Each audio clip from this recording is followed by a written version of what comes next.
Okay, class, welcome back to our fourth lecture. So now we took a little look at Canada's history and some of its geopolitical issues, but we're now going to go into greater detail, talk about hard and soft power, as well as the issues Canada faces moving forward.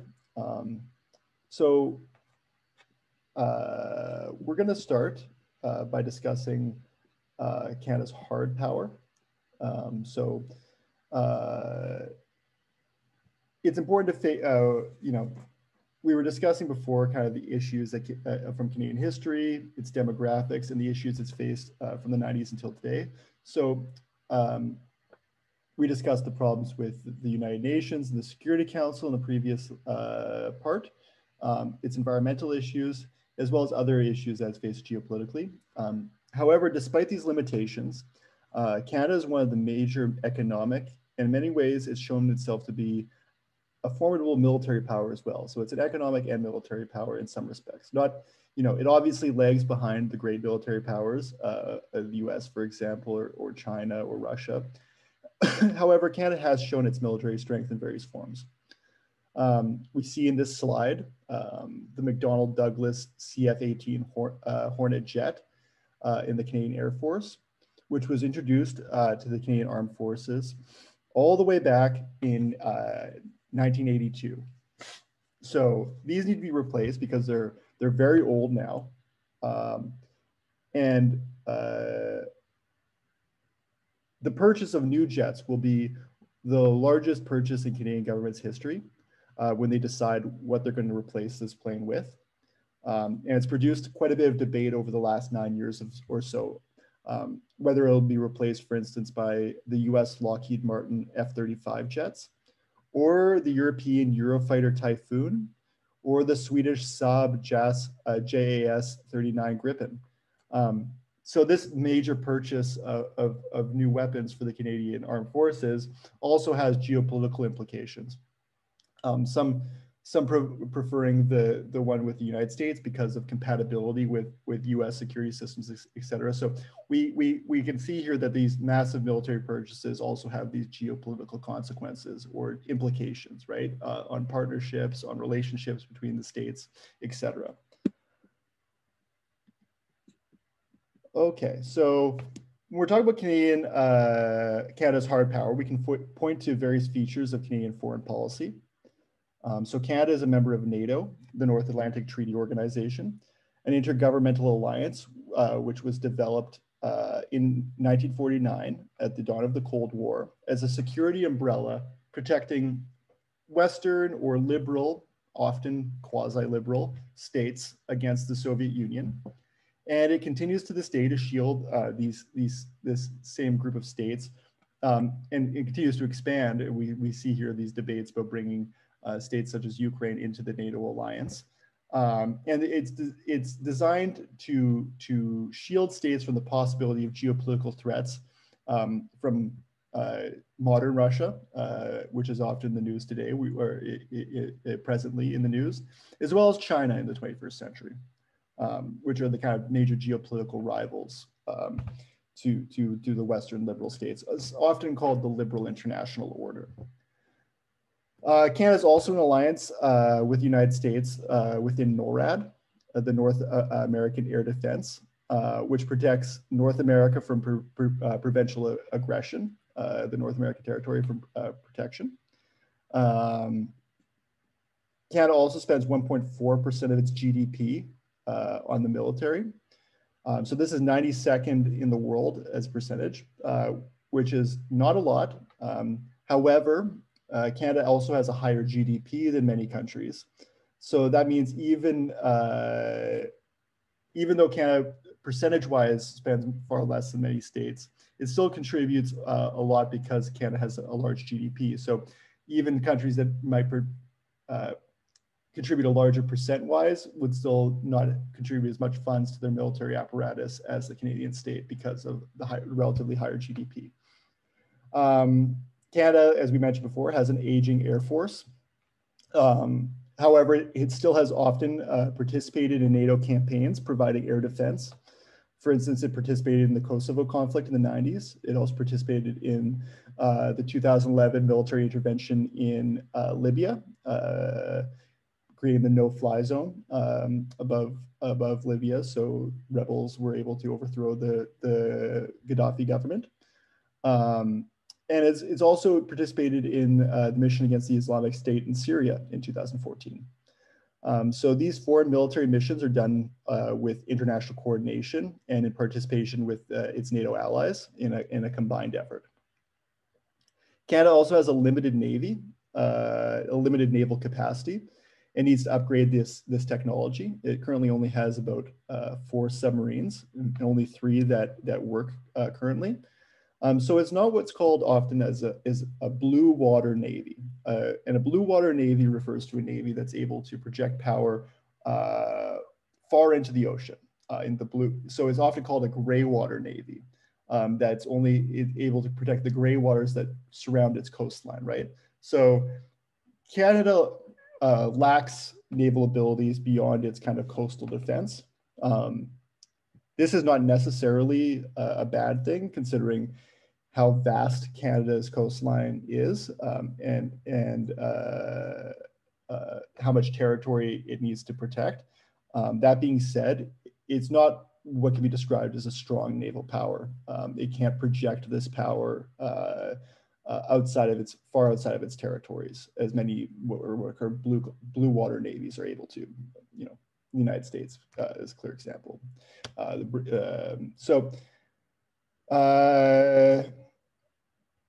A future challenge for the Canadian state will be protecting its territories in the Arctic Circle and projecting military power in this region as the polar ice caps melt and more of this Arctic becomes accessible for trade, et cetera. So this will be a very important issue in Canada in coming years. While it now relies on international agreements and security partnerships with allied states, this was not always the case. After the First World War, Canada was one of the largest military powers with an enormous army. It was so large that Canada thought that it could potentially invade the United States in the 1920s, and it developed what was called the Defense Scheme Number 1 in the 1920s, which was a strategy to potentially preemptively invade the United States if there was ever a conflict with the United States, which is kind of hysterical now when we measure the capacities of the militaries. But at this time, Canada was such a powerful state that there was even the defense if there. What would we do? What would be our plan if we were to go into conflict with the United States? So there was a plan to even invade the United States. So it's very interesting story in Canadian history. I recommend looking into Defense Scheme Number 1. It's very interesting. After the Second World War, Canada also had one of the largest navies in the world, which it sacrificed in the late 20th century in preference for other geopolitical objectives, which we will talk about. So Canada wields hard power economically. It is the 9th biggest economy in the world. It has the 3rd largest oil reserves and about $1.6 billion of trade with the United States every year in the immediate years prior to COVID, which has kind of disrupted some of this trade. But this is an enormous amount of trade to go between partnering nations each day, $1.6 billion of trade every day. If you break that down by the hour, it's even, you can even see how much trade goes between these two states. Canada has the most fresh water in the world. And I would like you to think about this a little bit in detail, right? In a world where there will be less usable fresh water, what will this resource mean for Canada and its foreign policy and its geopolitical position? How will Canada use this water? Will it generously share this water with the international community, or will it hoard this resource and refuse to share this natural resource or use it as a form of hard power? For example, by using this water resource for our own national interests, for instance, sharing with the assurances of military support, or selling this resource at high prices for our own national benefits. So this is something to think about in coming years, especially considering Canada's population is so small and has this massive amount of freshwater resource, what this means for the Canadian state. So now we come to soft power. So Canada decided in the 1960s that it would not be a nuclear power, as we mentioned before. and that we can meet our geopolitical interests by being what's considered a good global citizen. And through these forms of soft power, such as diplomacy and involvement in international organizations, that Canada could ensure its security without the need of a massive military apparatus. So Canada's soft power is evident in its involvement in many international organizations, including the United Nations, as well as the OSCE, a somewhat secretive organization, which is the Organization for Security and Cooperation in Europe, as well as the Arctic Council, made up of Arctic Circle countries, which is increasingly important. It is also a member of the Commonwealth of Nations, which are states that were formerly colonized by the British Empire. So we see here Canada has overlapping and multiple participation in multiple international organizations. It's prided itself on being a good global player as a multicultural country, which prides itself on being welcoming to citizens around the world through immigration, refugees, etc., with a strong educational system, which also draws students from around the world. So you can see here that I'm sure many of you know, as many of you are outside of Canada coming to this program, that our strong educational system has drawn, Canada's strong educational system has drawn students from around the world to learn and study here in Canada. So yeah, we went through that a little bit. So Canada has participated in global humanitarian initiatives, has led the fight for the elimination of landmines around the world, which are left over from previous conflicts around the world. It has also been a central actor in the international movement against child labor and the use of children in conflict around the world. You know, when we think about child soldiers, et cetera, Canada has been a leading player against this. Is previously used its good reputation to gain legitimacy in taking part in leading such global initiatives. So it also has taken part of scientific cooperation and developmental aid as a means of soft power. It's also not the United States. And because it's not the United States and doesn't have this kind of imperialist reputation abroad, it's been able to form trust and partnerships and even lines of communications with states that do not wish to directly deal with the United States.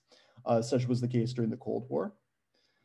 So broadly speaking, also Canada's, like I mentioned, participated in scientific cooperation and developmental aid, which was evident in the pandemic, where Canada, even despite not reaching its objectives, has promised to distribute vaccines to countries around the world that do not have access to this. So we purchase these vaccines and then share with the rest of the world. So this is what we understand soft power to be, and this is Canada's relationship with soft power. Helping countries around the world is key to what we understand to be a form of soft power. Cooperation, multilateralism, these are forms of soft power. Now we get into some issues moving forward. So in the 21st century, Canada is faced with a lot of geopolitical issues. It needs to decide what its foreign policy direction should be and what type of country it wants to be. Canada can no longer rely on its soft power status alone because, as we can see, this reputation has deteriorated in many ways in recent years. Canada is no longer a major player in the world. We can see this in the diplomatic row between Canada and the Chinese government, where recently Canada has relied on international partnerships for China to even take Canada seriously as a global player. And Canada has fallen behind its commitments to foreign aid and its soft power missions. So it's no longer, like we say, punching above its weight. It's acting as it doesn't have a cause. Because for various reasons, whether it be its proximity and closeness politically to the United States, et cetera, it's faced a variety of deep issues. We'll go into a few more of these. Canada seems to be losing influence with its most important security and economic partner, which is the United States. This is becoming increasingly evident during the Trump administration and the kind of nationalist political strategy, or America First. We saw the deterioration of Canada-U.S. relations, as well as trade agreements, et cetera, there's been some hope that the Biden administration in the United States would reverse this, but there has been a lot of damage to this relationship done during the Trump years. The survival of NATO has also been in question at various points in recent years, in which would drastically impact Canada's security strategy, right? Because we pitted so much on these organizations and institutions, these larger security umbrellas. So focusing less on national security, rather kind of the security umbrella that's been created through NATO over the liberal international order itself. However, that being said, the current conflict in Ukraine has in many ways strengthened these partnerships and relationships, and has even contributed to the involvement of new NATO members and the demand of strengthening this institution. So we've a little bit waffled back and forth there. In recent years, there was a lot of criticism of NATO and contributions under the Trump administration, but as we see now with what's going on between Ukraine and Russia, there's been a kind of a re-energization of NATO, and even inviting new members such as Finland into the umbrella. We also have the rise of potential major adversaries, such as China and Russia, which is beginning to become a major geopolitical issue for Canada in coming years, especially as tensions rise between our most important ally, the United States, with these other major powers in recent years, and what that means for Canada and its national security. Canada's reputation has also been really hurt by the Truth and Reconciliation Commission as it comes to light how horribly the Canadian government has treated its Indigenous people, Indigenous First Nations population, as revelations about these mass graves of Indigenous, mostly children, in Canada within the residential school system. This has gained a lot of international attention, and other states are less willing to hear Canada's input on norms and values such as human rights. When we proclaim these values abroad, they'll often note our treatment of the Canadian state's treatment of its Indigenous people as proof of hypocrisy. So they're less willing to hear the Canadian state lecture that other states about treatment, human rights, et cetera, when they can point to Canada's genocide against its own Indigenous population. So this has really hurt Canada's global reputation and soft power influence abroad. The pandemic has also accelerated the already serious issue of Canadian sovereign debt, which has meant that Canada will have less resources in servicing this debt. Will have less resources to offer Canadian citizens, imposing belt tightening austerity and a rollback of the welfare state. It also faces a housing crisis. I'm sure many of you read the newspaper every day about the Canadian housing market and the extreme, the high cost of housing in Canada, which is becoming more and more of an inaccessible, where housing is becoming increasingly inaccessible to average Canadians, which also will have, its own issues within the Canadian state and create its own fractures within the Canadian political system as more and more people are unable to even afford a basic home in Canada. Even when you work full-time with a good middle-class job, it's been increasingly difficult to even afford the basic necessity of housing. In an increasing multipolar world, Canada will also not be able to rely solely on its traditional partners, the US, for example, but we'll also need to form partnerships with states around the world. So this will be a growing issue for Canada as well, developing new partnerships. Canada will have to also deal with a world in which many of its partners are becoming increasingly illiberal and nationalist. If you think about states like Hungary, Poland, Ukraine, and even the United States, which has seen increasingly far-right or neo-nationalist movements. And you see the rise of the Trump phenomenon as a key example of this. Even in the recent French presidential election, the most popular candidate opposite of the liberal Emmanuel Macron was the radical right-wing leader Marine Le Pen, who's become increasingly popular in recent years, and wants a pullback of all these, wants to pull France in a more nationalist position. And this obviously transforms these international partnerships that make up the liberal international order. So a retreat in democratic values around the world will naturally change Canada's relationship with these partners if they slip into far-right nationalist rule.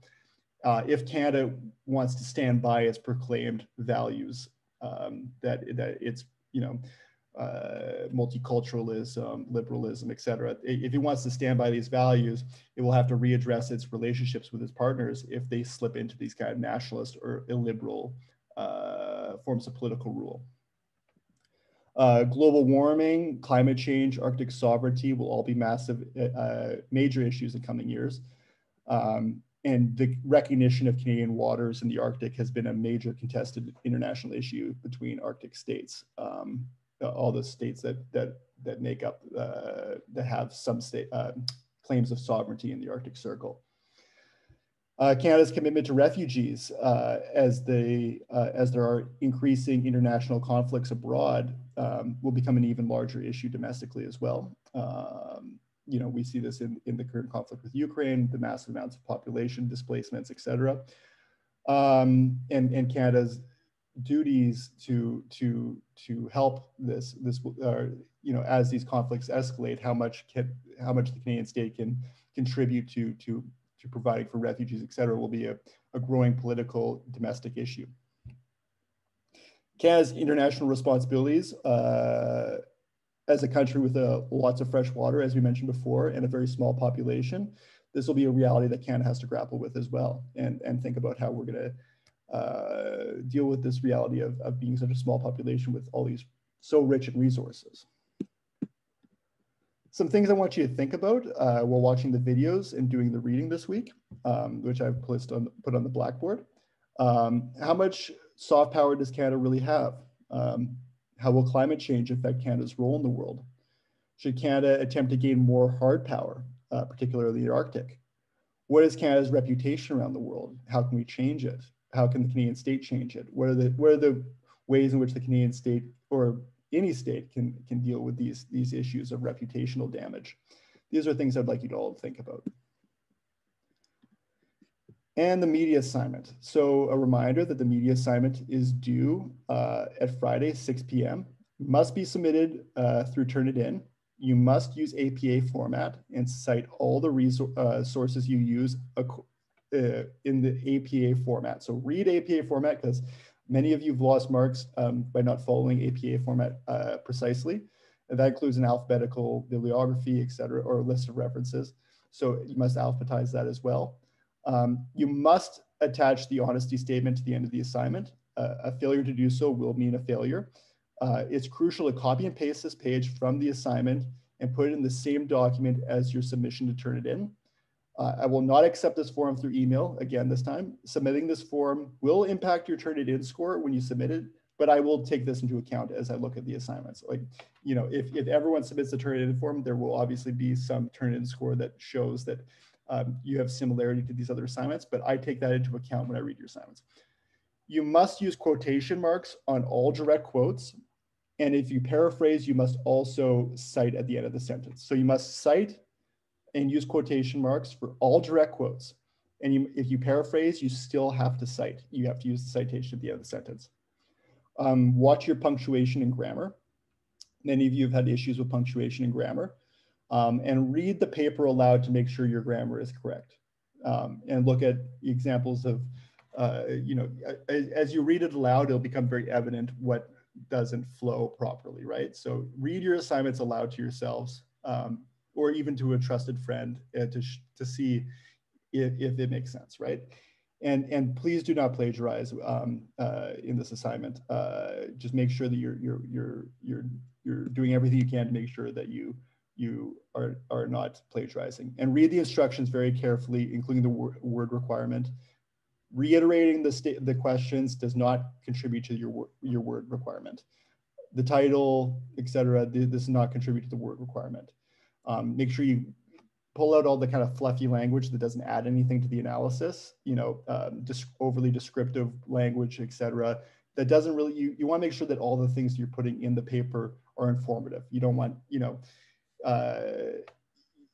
think about if a doctor was giving you a diagnosis, you wouldn't want the doctor to shroud all your condition in all these flowery words. You'd want the as most precise, informative language as possible. So keep that in mind. You wouldn't want your doctor say, your leg is broken. This is horrible.